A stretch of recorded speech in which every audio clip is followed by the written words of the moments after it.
નમસ્કાર દર્શક મિત્રો, હું સોનલ મકવાના આજના સમાચાર કક્ષમાં આપ સૌનું હાર્દિક સ્વાગત કરું છું. સમાચારની શરૂઆત કરીએ તે પહેલા એક નજર આજના મુખ્ય સમાચાર પર. એક જ પરિવારના 17 સભ્યોના મૃતદેહ મળી આવતા નાનકડા ગામમાં મચ્યો હાહાકાર.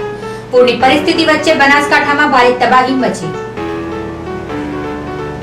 સાબરમતી નદીમાં ઘોડાપુર આવતા આણંદ કલેક્ટરે તારાપુર, વટામણના 12 તેમજ ખંભાતના 2 ગામોને કર્યા અલર્ટ.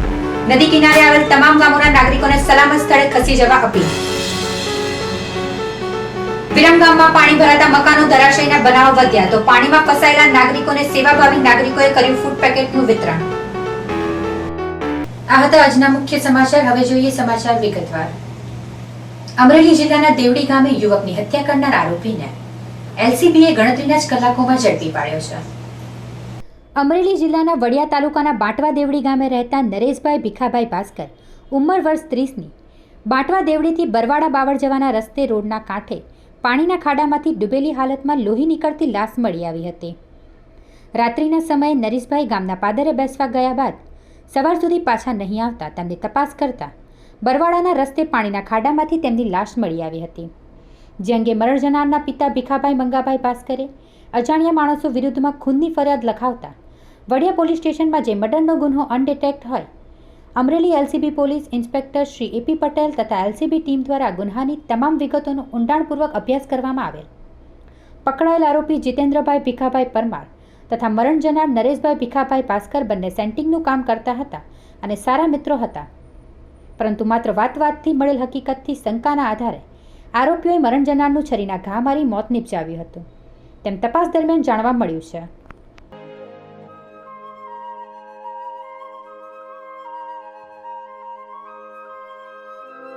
ધોરાજી શહેરમાં રોડ રસ્તા અને કાદવ કિચડની સમસ્યાને લઈને મહિલાઓએ જૂનાગઢ રોડ ટેકનિકલ સ્કૂલ પાસે વાહનો રોકીને ચક્કાજામ કરી વિરોધ નોંધાવ્યો હતો. ઘટનાની જાણ પોલીસને થતાં પીઆઈ વાળા સહિતનો પોલીસનો કાફલો સ્થળ પર પહોંચ્યો હતો અને હાજર રહેલા પુરુષોને સ્થળ પરથી ખસેડ્યા હતા. તેમજ મહિલાઓને પોલીસે સમજાવટ કરી મામલો થાળે પાડ્યો હતો અને રોડને ખુલ્લો કર્યો હતો. મહિલાઓનો રોષ ભયંકર વ્યાપેલ હતો અને નગરપાલિકાએ જઈને પાલિકા પ્રમુખને ઉગ્ર રજૂઆત કરી હતી અને મામલો વધુ બીચકે પહેલાં જ પાલિકા પ્રમુખે કીચડ હટાવી યોગ્ય રસ્તો કરવાની ખાતરી આપતા મામલો થાળે પડ્યો હતો અને કોંગ્રેસના વોર્ડ નંબર 12ના મહિલા સુધરાઈ સભ્યએ મહિલાઓને સાથે રાખીને રોડ રસ્તા બાબતનું ડેપ્યુટી કલેક્ટરને આવેદનપત્ર પાઠવ્યું હતું.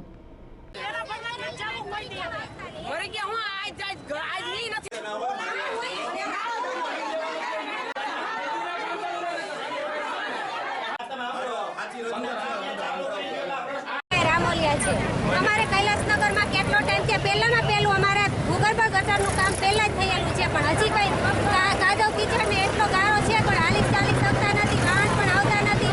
પૈડા હોય તો દવાખાને સ્કૂલ બસ આવતી નથી, પૈડા હોય તો દવાખાને જવું હોય તો આવતું કંઈ સાધન પણ આવતું નથી અને અમારે ગામમાં જવું હોય તો પણ અમે જઈ શકતા નથી. તો હવે કેવી રીતે અમારે, તો તમે જોવા આવો કંઈક ખબર પડે અને વેરા લેવા હોય તો કેમ પરમારે તમે આવો છો? વેરા બહેનોની રજૂઆત સાંભળીને મેં એમ કીધું કે ભાઈ કાલે સવારે અમારા જેસીબી લગી કે ખાલી અમને ખાલી કિચડ ને ગારો અમારો ઉપાડી લ્યો, અમારે બીજું કાંઈ જોતું નથી એમ. એટલે એનો પ્રશ્ન તો સાચો પ્રશ્ન સાચો છે, પણ મેં એને બાંયધરી આપી કે કાલ સવારે તમારું કામ થઈ જશે, એટલે એનો પ્રશ્ન હલ થઈ જશે એવું કામ થશે. નજીવી તકરારમાં આધેડને મોતને ઘાટ ઉતારી દેનાર પિતા પુત્ર સામે માંડલ પોલીસે ગુનો નોંધી ધરપકડના ચક્રો ગતિમાન કર્યા છે. આજરોજ વહેલી સવારે અમદાવાદ માંડલ તાલુકાના ઝાંઝરવા ગામમાં રહેતા અંબારામભાઈ ભીખાભાઈ પરમાર પોતાના ખેતરમાં હતા ત્યારે ઝાંઝરવા ગામમાં જયંતિભાઈ મગનભાઈ વાઘેલા અને તેમના પુત્ર જયેશભાઈ જયંતિભાઈ વાઘેલા રહી ઝાંઝરવા તેઓ અંબારામ પરમારના ખેતરમાંથી નીકળતા હતા ત્યારે રસ્તામાંથી પસાર ન થવા સામે અંબારામ પરમાર અને પિતા પુત્ર જયંતિભાઈ મગનભાઈ વાઘેલા પુત્ર જયેશભાઈ જયંતિભાઈ વાઘેલા બોલાચાલી થતા બંને આરોપી પિતા પુત્રએ ધારિયા જેવા તીક્ષ્ણ હથિયાર વડે અંબારામ પરમારને માથા તથા પગના ભાગે ઈજા પહોંચાડતા ઘટના સ્થળે જ અંબારામ પરમારનું મોત નીપજ્યું હતું. આ બાબતે મૃતકના પુત્ર તથા તેમના સંબંધીઓએ માંડલ પોલીસ બંને આરોપી જયંતિભાઈ મગનભાઈ વાઘેલા પુત્ર જયેશભાઈ જયંતિભાઈ વાઘેલા વિરુદ્ધ ફરિયાદ નોંધાવતા માંડલ પોલીસે સમગ્ર મામલાની તપાસ કરી અને મૃતકના પરિવારજનોની ફરિયાદ લઈ તપાસ હાથ ધરી અને લાશને પીએમ માટે વિરમગામ ગાંધી હોસ્પિટલ ખાતે લાવી લાશને સંબંધીઓને સોંપી બંને પિતા પુત્ર સામે હત્યાનો ગુનો નોંધી આરોપીઓને પકડવાની તજવીજ હાથ ધરી છે. માંડલ તાલુકાના ઝાંઝરવા ગામે આજ રોજ સવારે 8:30 કલાકે આ કામના ફરિયાદી હરિભાઈ પરમાર તથા તેમના ભાઈ અંબારામ પરમાર પોતાના ખેતરે જઈ રહ્યા હતા. તે ટાઈમે આ કામના આરોપી જયંતિભાઈ વાઘેલા તથા તેમનો દીકરો જયેશભાઈ વાઘેલા રસ્તામાં ધાર્યું લઈને ઊભા હતા અને ખેતરે આવવા જવાના રસ્તા બાબતે જૂની અદાવતમાં આ કામના આરોપીઓએ ફરી તથા શાહિદને આ રસ્તે ન જવા કહેતા ફરી અને શાહિદે ઠપકો આપતા આ કામના આરોપી જયંતિભાઈ વાઘેલા તથા તેમનો દીકરો જયેશભાઈ વાઘેલાએ ફરી તથા શાહિદ પર ધારિયા વડે હુમલો કરેલ અને જે ધારિયાના હુમલામાં અંબારામ પરમારને ગંભીર ઇજાઓ થતાં મોત નિપજેલ છે. જે બાબતે આ કામના ફરી મૃતકના મોટા ભાઈ હરિભાઈ પરમારે માંડલ પોલીસ સ્ટેશનમાં કાયદેસરની મોતની ફરિયાદ આપેલ છે. જે બાબતે આજરોજ અમે વિરમગામ CSC ખાતે ઇન્ક્વેસ્ટ ભરી આરોપીઓને પકડી પાડવા માટે ચક્રો ગતિમાન કર્યા છે. કયા બે શખ્સો સામે ગુનો નોંધાવી શકે છે? જયંતિભાઈ વાઘેલા તથા તેમનો દીકરો જયેશભાઈ વાઘેલા તે બે વિરુદ્ધ 302 ઇપિકો 302 34 તથા GP એક્ટ 135 મુજબ ગુનો નોંધાયેલ છે. હું પરમાર જયંતિભાઈ અંબારામભાઈ, રહેવાનું ગામ ઝાંઝરવા, તાલુકો માંડલ, જિલ્લો અમદાવાદ. હાલ હું વ્યવસાય શિક્ષક છું અને મારા પિતા અને મારા મમ્મી બંને વયોવૃદ્ધ, લગભગ 65 વર્ષની ઉપર છે અને ગામમાં જ રહે છે. ગામડે થોડીક જમીન છે અને જમીનમાં ખેતમજૂરી કરે છે. અને આજરોજ સવારે લગભગ 8:30ના સુમારે મારા પિતા જ્યાં દરરોજ ખેતર જાય છે, જે જાહેર રસ્તા પરથી, એ જ જાહેર રસ્તા ઉપર આ સામેવાળા આરોપી, જેનું નામ છે જયંતિભાઈ મગનભાઈ વાઘેલા ઉર્ફે વાલ્મીકી, અને એનો પુત્ર જયેશ જયંતિભાઈ વાઘેલા, એમણે પુરાની અદાવત રાખી અને આજે રસ્તા ઉપર જતાં મારા ફાધર એમને રોકેલા અને એવું કહેલું કે ભાઈ આ રસ્તા ઉપર તમને જવાનું કાયમથી ના પાડેલી, તમે કેમ અમારી હાજરીમાં અહીંથી નીકળો છો? અને એ કરી અને મારા પિતાજીને ગાળો બોલેલી. અને મારા પિતાજી કંઈક બોલે તે પહેલાં એમના હાથમાં, બંનેના હાથમાં ધારિયા હતા અને ધારિયાથી હુમલો કર્યો. જયંતિભાઈએ એના હાથમાં જે ધાર્યું હતું એ મારા પિતાના માથાના પાછળના ભાગે માર્યું અને એના છોકરાના હાથમાં ધાર્યું હતું જે સાથળના ભાગે માર્યું અને તરત મારા પિતા પડી ગયેલા અને અવસાન થયું છે, જેને તરત પોલીસ સ્ટેશને મેં જાણ કરી અને પોલીસ આવી ગઈ છે. આરોપીનો કયા નામ હતા? આરોપી જયંતિભાઈ મગનભાઈ વાઘેલા અને એનો પુત્ર જયેશ જયંતિભાઈ વાઘેલા ઉર્ફે ભંગી, બંને હુમલો કરી અને મૃત્યુ નિપજાવ્યું છે. કુદરતની વરસાદી આફત સામે અસરગ્રસ્તોને સેવાભાવી વ્યક્તિઓએ મદદ પહોંચાડી હતી. વિરમગામ શહેરમાં છેલ્લા ઘણા સમયથી વરસાદી વાતાવરણ વચ્ચે શહેરના નીચાણવાળા વિસ્તારમાં વરસાદી પાણી ભરાયા છે. ત્યારે આવા સમયમાં નીચાણવાળા વિસ્તારોમાં રહેતા લોકોને ભારે હાલાકીનો સામનો કરવો પડે છે.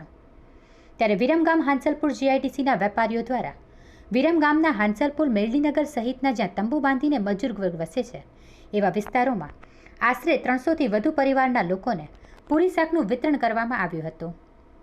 GIDC ઇન્ડસ્ટ્રીયલ એસ્ટેટના વેપારી મિત્રો દ્વારા આજુબાજુની વસાહતો અને ઝૂંપડપટ્ટીના લોકો વરસાદી પાણીથી વધુ અસરગ્રસ્ત હોય તેઓને હાંસલપુર પાસે કોમ્પ્લેક્સમાં આશરો અપાયો છે અને બંને સમયનું ભોજન બનાવીને આપવામાં આવે છે. તેમજ આરોગ્યલક્ષી સેવા પણ પૂરી પાડવામાં આવી છે. ઉપરાંત વરસાદી ઠંડી વાતાવરણ વચ્ચે 100થી વધુ રેનકોટ પણ આપવામાં આવ્યા હતા. ના ખરેખર મને યાર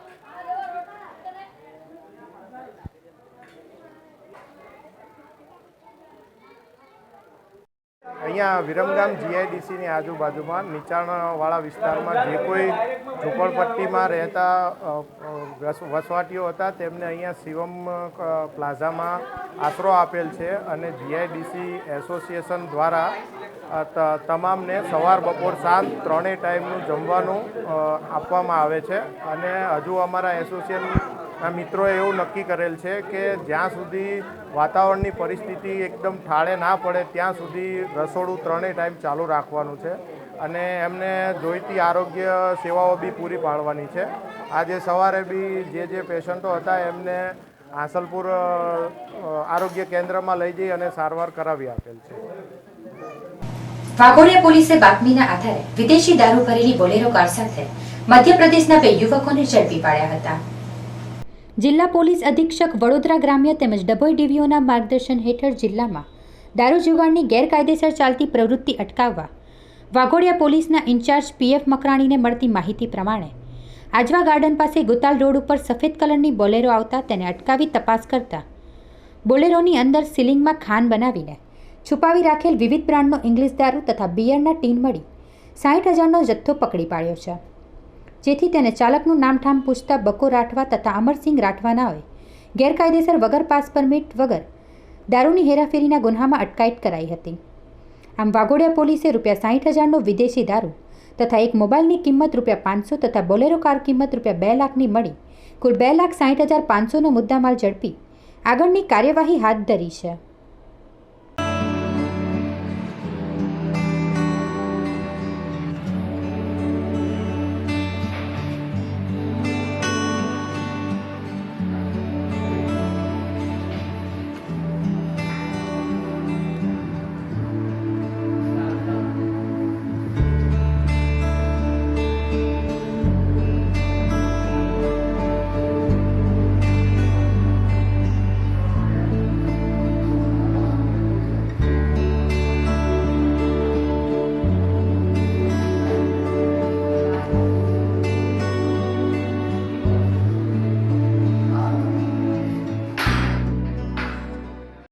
પોલીસ સ્ટેશનનો સ્ટાફ પેટ્રોલિંગમાં હતો તે દરમિયાન એક હકીકત મળેલી આજવા રોડ તરફથી એક બોલેરો ગાડીમાં વિદેશી દારૂની હેરાફેરી થઈ રહેલ છે.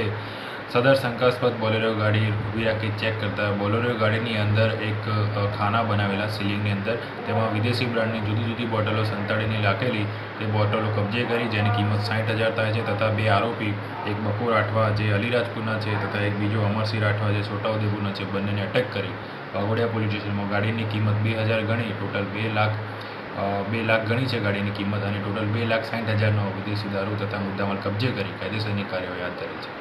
કુદરતના કહેર સામે વિરમગામના લોકો તોબા પોકારી ઉઠ્યા છે. વિરમગામ શહેરમાં છેલ્લા 5થી વધુ દિવસોથી વરસાદી વાતાવરણ વચ્ચે નીચાણવાળા વિસ્તારમાં વરસાદી પાણી ભરાયા છે.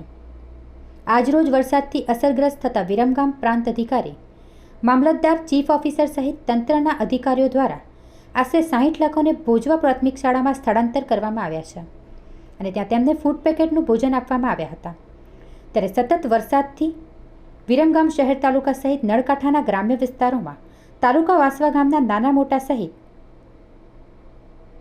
આશરે 50થી વધુ કાચા પાકા મકાનો, શિયાળ ગામમાં 5થી વધુ મકાનો, કરકથલ ગામમાં 2થી વધુ મકાનો ધરાશયી થયા છે. જોકે સદનસીબે કોઈ જાનહાનિ થવા પામી નથી. વિરમગામ શહેરમાં છેલ્લા 5થી વધુ દિવસોથી સતત પડી રહેલા વરસાદ વચ્ચે શહેરના ફરતે આવેલ ઐતિહાસિક ગઢના જર્જરિત થતા દિવાલો તૂટવાના બનાવો બન્યા છે. શહેરના ભરવાડી દરવાજા બહાર રૈયાપુર રોડ સહિત અનેક જગ્યાઓએ ગઢના કાંગરા ખર્યા છે, જેને લઈને તંત્ર દ્વારા આજ દિન સુધી જર્જરિત થયેલ કોટ ઈંટ માટી પણ દૂર કરવામાં આવ્યા નથી તેમજ અવરજવર માટે ચેતવણી બોર્ડ પણ લગાવવામાં આવ્યું નથી.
આજ તો આપી દીધા.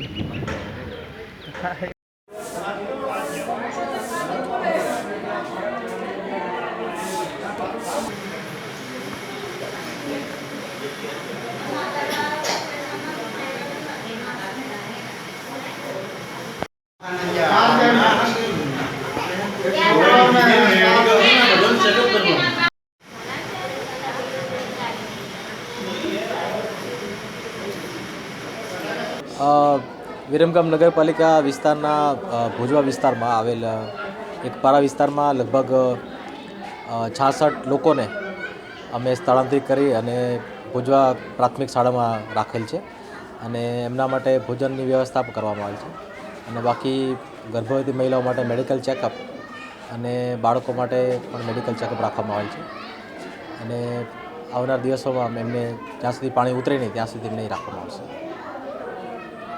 કેવા પાણી ભરાય છે? પાણી તો બહુ ભરાણા છે, આટલા કેટ હમાણા ઉપર પાણી છે અને અમારે બહુ પરિસ્થિતિ મોરી છે અત્યારે.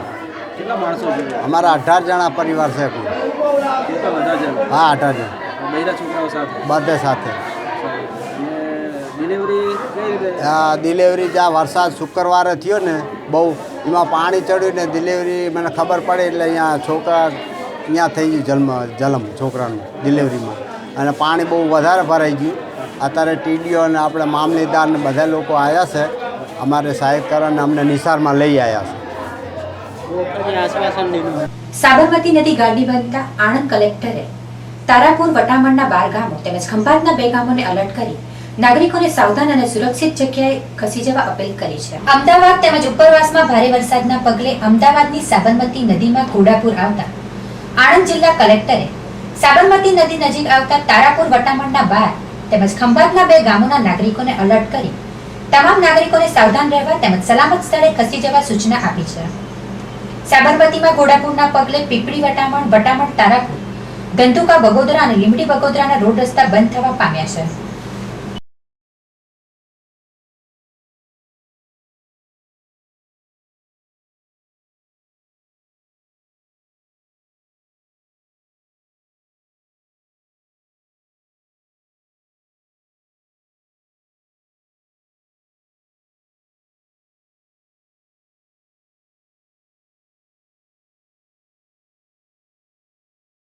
કાર્યક્રમ કર્યો છે અને ખાસ આ વર્ષે પાણી જે આવશે એ સાંજના સમયે આવશે અને રાત્રિ દરમિયાન રહેશે, એટલે રાત્રિ દરમિયાન કોઈ વ્યક્તિ ખેતરમાં કે બહાર ન રહે અને બધા ગામની અંદર રહે અને એલર્ટ સ્થિતિમાં રહે એ પ્રમાણે બધાને સૂચના આપી છે. એટલે બધાને નમ્ર વિનંતી છે કે પાણી સાથે કોઈ રમત ન કરે અને પાણી ઓસરે નહીં ત્યાં સુધી પોતાના ઘરોમાંથી બહાર નીકળે નહીં અને નીચાણવાળા વિસ્તારોમાંથી તરત ઊંચાણવાળા વિસ્તારોમાં શિફ્ટ થઈ જાય. આ જે કુલ 14 ગામો છે, 14 ગામોની અંદર આપણે અત્યારે જે પાણી છોડ્યું છે એ એલર્ટની સ્થિતિ છે.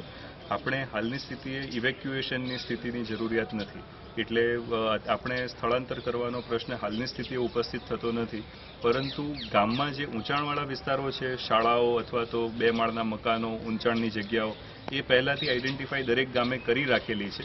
એટલે ગ્રામજનો જ્યારે કોઈ જગ્યાએ તકલીફ પડે અથવા તો કોઈ નીચાણવાળા વિસ્તારમાં અથવા તો કોઈ પરામાં પાણી ઘૂસી જાય એ વખતે એના પૂર્વે જ એ લોકોને સ્થળાંતર કરી અને ઊંચાણવાળા વિસ્તારમાં લઈ લે અને દરેક ગામમાં આપણે રેશનની દુકાનોમાં પણ એક્સ્ટ્રા જથ્થો આપી રાખ્યો છે, જેથી કરીને આ પ્રકારની પરિસ્થિતિને આપણે પહોંચી વળીએ.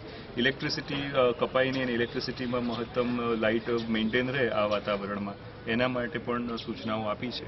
એટલે ગ્રામજનોને અત્યારની સ્થિતિએ સ્થળાંતર કરવાના કોઈ આદેશો આપે નથી, પરંતુ પાણીનું વહેણ અને બીજા જે પાણી વાત્રક વગેરેના જે એડ થાય છે એ જોઈને જો જરૂરિયાત પડશે તો એમને માહિતી આપીશું અને એ લોકોને તૈયાર રહેવાની, એલર્ટ રહેવાની સ્થિતિમાં અત્યારે રાખે છે.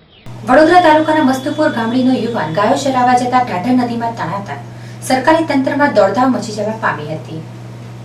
વડોદરા તાલુકાના મસ્તુપુર ગામડીમાં રહેતો રાઠોડિયા વિઠ્ઠલભાઈ મનોહરભાઈ નિત્યક્રમ મુજબ ગામ નજીકથી પસાર થતી ઢાઢર નદીના કિનારે ગાયો ચરાવવા ગયો હતો, જે દરમિયાન નદી કિનારે પગ લપસતા ધસમસતા ઢાઢર નદીના પ્રવાહમાં તણાઈ જવા પામ્યો હતો. બનાવની જાણ ગ્રામજનોએ સરપંચ સહિત વરણામા પોલીસ ફાયર બ્રિગેડને કરતા મામલતદાર સહિતનો સ્ટાફ બનાવ સ્થળે દોડી આવી નદીમાં ગરકાવ થનાર યુવકની શોધખોળ આરંભી છે. પરંતુ ઢાઢર નદીનો પ્રવાહ મોટા પાયે હોય મૃતદેહ સાંજ સુધી મળવા પામ્યો ન હતો.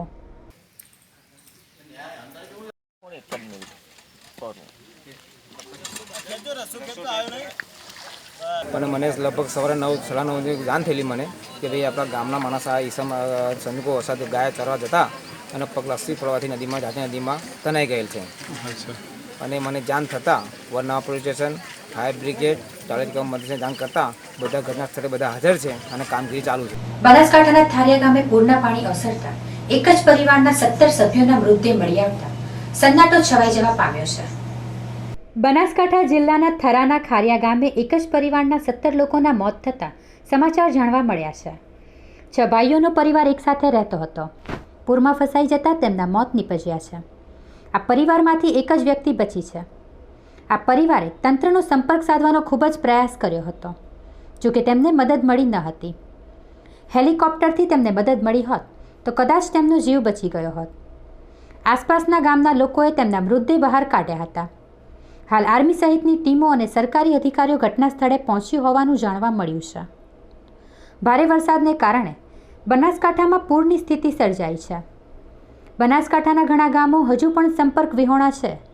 ભારે વરસાદના કારણે તબાહી મચાવી છે, જ્યારે એક જ પરિવારના 17 સભ્યોના મોત નીપજ્યા એવા સમાચાર જાણવા મળ્યા છે. આખો પરિવાર પાણીમાં ફસાઈ ગયો હતો તેવું જાણવા મળ્યું છે. કોઈ બચાવવા ન આવતા અંતે મોત નીપજ્યું હતું. જેમના મૃતદેહ કાદવમાં ફસાઈ ગયા હતા તે મૃતદેહોને પાવડાથી ખોદીને બહાર કાઢવામાં આવ્યા હતા.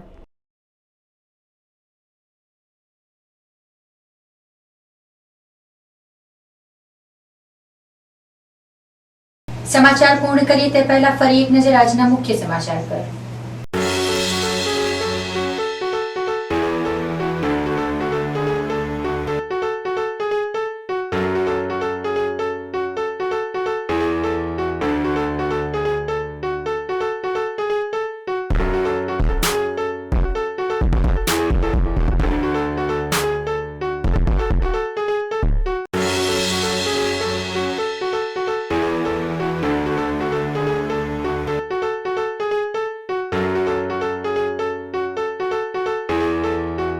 આ હતા અત્યાર સુધીના સમાચાર. આ સાથે અમારી ટીમને રજા આપશો. નમસ્કાર. વંદે માતરમ. વંદે ગુજરાત.